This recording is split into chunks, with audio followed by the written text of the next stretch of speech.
Children, in this video we will talk about Sanchi Stupa. The image of Sanchi Stupa is also given here. The stupa is semi-spherical solid dome-like structure made of unburned bricks and stone, यानी कच्ची ईंटों से बना हुआ है. And we had talked about the stupa in the last chapter also, Buddhism. In your classroom you have discussed about, children. So now what is given? The Buddhist stupa has special significance. It represents the spiritual body of Buddha containing his relics such as hair, teeth and bones. यानी उनके जो relics हैं, यानी body के जो अवशेष होते हैं ना बेटा, वो इस स्तूपास के नीचे रखे गए हैं. A casket containing these relics is placed at the base of the dome. The foundation of the Sanchi Stupa was laid by Ashoka at Sanchi. और सांची कहाँ पे है? About 40 kilometers from Bhopal in Madhya Pradesh. There are 4 gateways in 4 directions. They have curved panels depicting events from the life of Buddha. यानी बुद्धा की life से related pictures उस पर carving करके बनाए गए हैं. Now some tales of Jatakas also engraved there. Buddha is represented by the symbols like the peepal tree, lotus or a wheel. The pillars are surmounted by the capitals which contain sculptures of lion. You can see here lion pillars आप देख सकते हैं यहाँ पे बना हुआ है. So many more pictures you can watch online on Google. If you want, you can see. Now we will talk about the Mauryan Empire. Now we will talk about the Mauryan Empire, about the Chandragupta Maurya. First ruler of Mauryan dynasty was Chandragupta Maurya. Chandragupta Maurya was the founder of Mauryan Empire. Not much is known about his childhood. According to a legend, he had been dismissed from the service of Nanda, who ruled before him. He met Kautilya at Takshashila. Kautilya, who later became the famous as Chanakya, was the son of a Brahmin. Kautilya too was wronged by the Nandas. He therefore joined hands with the Chandragupta to destroy the Nanda dynasty. It means what is given here कि Mauryan empire यानी चंद्रगुप्ता मौर्य के बचपन के बारे में बहुत ज़्यादा कहीं से इंफॉर्मेशन नहीं मिलती है. बस ये बताया गया है कि he was dismissed from his service of Nandas, यानी जिस प्लेस जो अधिकार चंद्रगुप्त मौर्य को मिलना चाहिए था नहीं मिला था. ऐसा ही कुछ जो है अन्याय या फिर इनजस्टिस चाणक्य के साथ भी हुआ था. तो what happened then? Chanakya seen the power, the quality in Chandragupta Maurya, and then Chanakya decided to make him the ruler of Mauryan dynasty in place of Nandas. After a long series of battles with the Chandragupta, the Nanda capital at Patliputra fell. This led to the emergence of a new dynasty, the Mauryan dynasty, with the Chandragupta Maurya as the emperor. यानी क्या हुआ? बहुत लंबे संघर्ष के बाद चंद्रगुप्त मौर्य जो है नंदास को हटाने से, राज्य से हटाने से कामयाब हुए. And the Nanda capital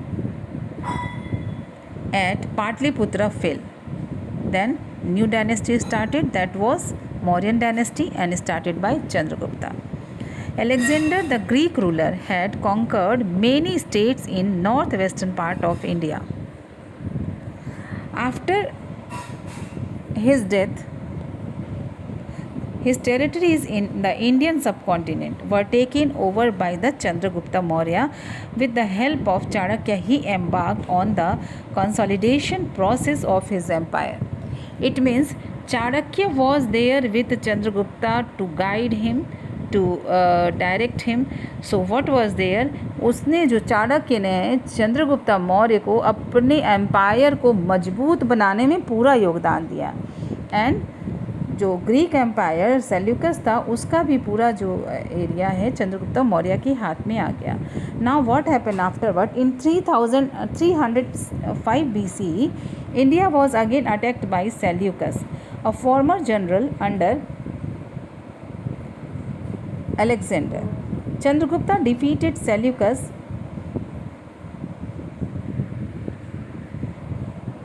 and then what was given in here beta, earlier the name was wrong by me, so please correct it. Alexander's the Greek ruler had conquered many states in the southwestern part of India. After his death, after the death of Alexander, the territories was taken by Chandragupta Maurya with the help of Chanakya.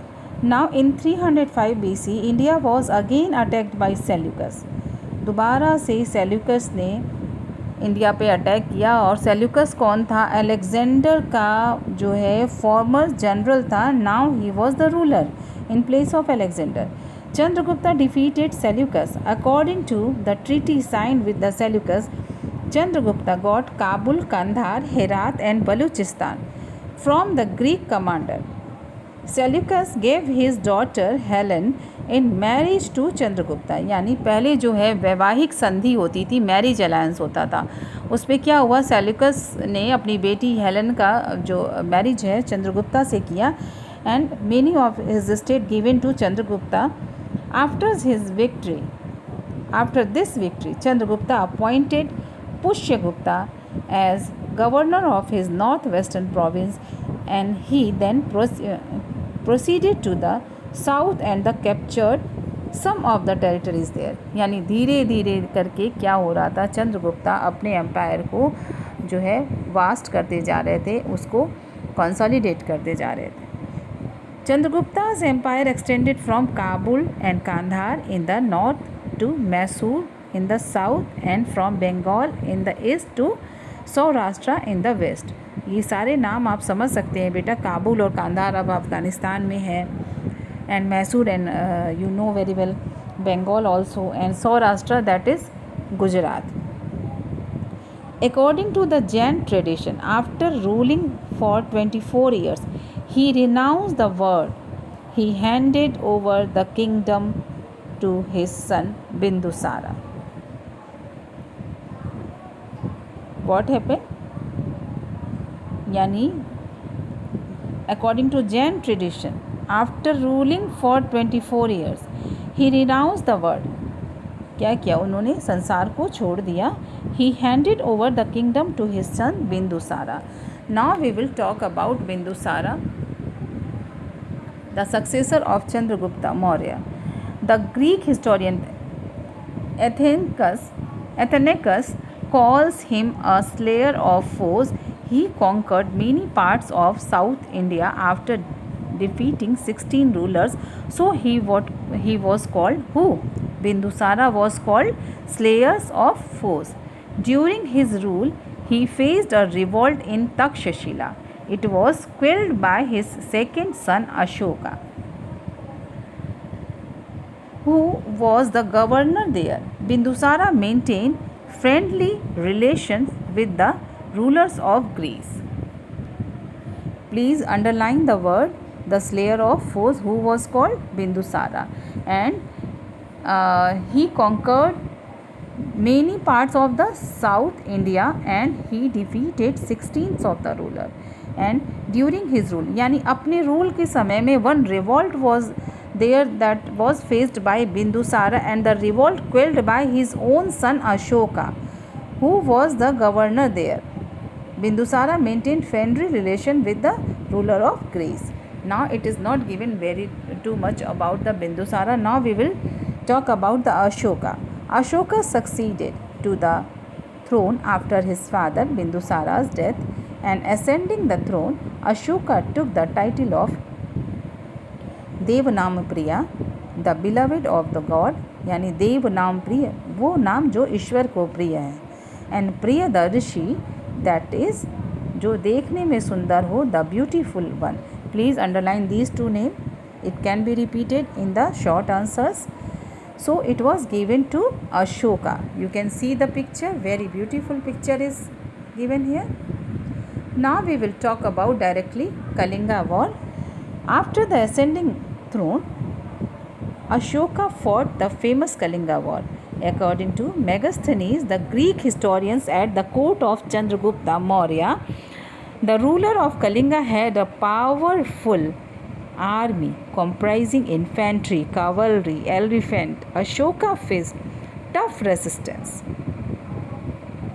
According to the Rock Edict 13th, both sides suffered losses, but people of Kalinga suffered the most. Though Ashoka won the war, it had far-reaching consequences for him and his empire. यानी दोनों तरफ बराबरी का मुकाबला था और क्या हुआ, दोनों तरफ नुकसान हुआ. बोथ द साइड सफर्ड और लॉट्स, बट मेन जो लॉस है वो किसकी थी, वो कलिंगा सफर्ड द मोस्ट. तब दो अशोका वॉन द वॉर, भले ही अशोका ने युद्ध जीत लिया हो Kalinga war, but it had far reaching consequences for him and his empire. यानी जो कॉन्सिक्वेंसेस थे वो उसकी आशा से परे थे. He was never think about that. The Kalinga war had a profound effect on the policies and the personality of the Ashoka. So we will talk about the consequences of Kalinga war. Children, what were the consequences? We can see the Kalinga war had a profound effect on the policies and the personality of Ashoka. The death and the destruction caused by the Kalinga war brought about a great change in the personal and the political life of Ashoka. यानी अशोका की पूरी ज़िंदगी को इस war ने हिला के रख दिया. He abandoned the policy of conquest by force. यानी ये जो भेरी घोषा है, कॉन्केस्ट बाई फोर्स जो युद्ध है, उसको त्याग दिया उसने. And ambition of victory in all the direction, यानी दिग्विजय की जो उसकी घोषणा थी कि चारों दिशा में उसकी खुद की विजय होगी. And he abandoned that and embraced the policy of religion. और कौन सी पॉलिसी अडॉप्ट कर ली, policy of religion, that was called Dhamma Ghosha, धर्म की घोषणा. Kalinga change Ashoka's personal life, पूरे तरह से उसकी व्यक्तिगत ज़िंदगी को बदल दिया इस वॉर ने. He stopped hunting and eating meat and abandon the life of luxury, जीवन के सभी सुखों का त्याग कर दिया उसने. Ashoka declared Buddhist as the state religion, और यहाँ पे अशोका ने बुद्धिज़्म को अपना स्टेट रिलीजन जो है डिक्लेयर कर दिया. You have studied this point in the last chapter Buddhism also. The prisoner of war were used for agriculture work, और जो प्रिजनर थे उसको प्रोडक्टिव वर्क के लिए यूज़ किया जाने लगा. It resulted in an increase in production and brought about economic prosperity in his empire. ये जो पॉजिटिव चेंज है उसकी स्टेट में जो है प्रॉस्पेरिटी ले आया. And what is given here children in the next point, an account of on account of abandonment of war there was a decline in military preparedness in and efficiency. यानी कि इस तरह से क्या हुआ कि प्रॉस्पेरिटी तो थी जो, लेकिन मिलिट्री पावर है वो डिक्लाइन हो गई. Extent of Ashoka's empire. After his victory at Kalinga, Ashoka's empire extended from Hindu Kush in northwest to river Pennar in the south. It was also included some parts of Nepal in the north and Kabul. यानी नेपाल आपको पता है, Kabul is also in Afghanistan. Here and Kandahar province is outside the present boundary of India. At present it is not the boundary of India, but at that time it was the part of the Ashoka's reign. Okay, Ashoka's state. Now what is given here, Mauryan administration we will talk about. तो इसमें हम सबसे पहले बात करेंगे pan Indian character की. ये क्या होता है pan Indian character? The Mauryan empire beginning with the Chandragupta Maurya was vast with an all Indian character. यानी एम्पायर बहुत बड़ा था, बट खासियत क्या थी? Seleucus whom Chandragupta defeated in war had handed him 4 provinces, Kabul, Kandahar, Herat and Balochistan. ये तो जो चारों स्टेट है, प्रोविंसेस हैं, सेल्यूकस ने चंद्रगुप्ता को दिए थे. These remain with the Mauryan empire right up to the end of Ashoka's rule.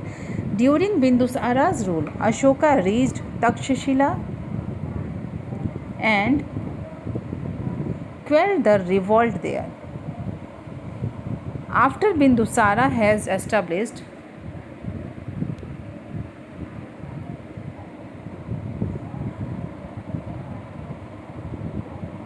After Bindusara had established his rule over South India, no other king ever ruled over the whole of India. यानी जिस तरह से बिंदुसारा ने south India में और यहाँ तक पूरा राज किया, उसके बाद किसी और राजा ने इस तरह से वास्ट एम्पायर पे राज नहीं किया. That was called pan Indian character. The fact that Chandragupta Maurya spend his last years at the Shravana Belagola in Karnataka speaks volumes about all India character of the Mauryan Empire. That is, the chief advantage of the pan-Indian character of his empire were following. It marked the end of the small state. यानी जो छोटे छोटे राज है वो ख़त्म हो चुके थे, सब पर चंद्रगुप्त का ही राज्य था, मौर्यन एम्पायर का ही राज्य था. Next, it helped in establishing trade links with the foreign countries. Because of that was increased in the foreign trade. It made India strong and helped the Mauryan kings face foreign aggression successfully. इससे क्या हुआ? It made India strong, और because of the strong state, a vast area controlled by the Mauryan, it helped establishing the trade links with the foreign countries also, and it made India strong and helped Mauryan kings face foreign aggression successfully. क्योंकि वो एक हो गए थे, so he could face the foreign aggression successfully. After Ashoka's victory over Kalinga, the era of conquest and wars was over. It helped the Mauryan kings to pay more attention to social and economic life of the people. Hence, there was all around economic prosperity, and this was called the pan-Indian character of Mauryan administration.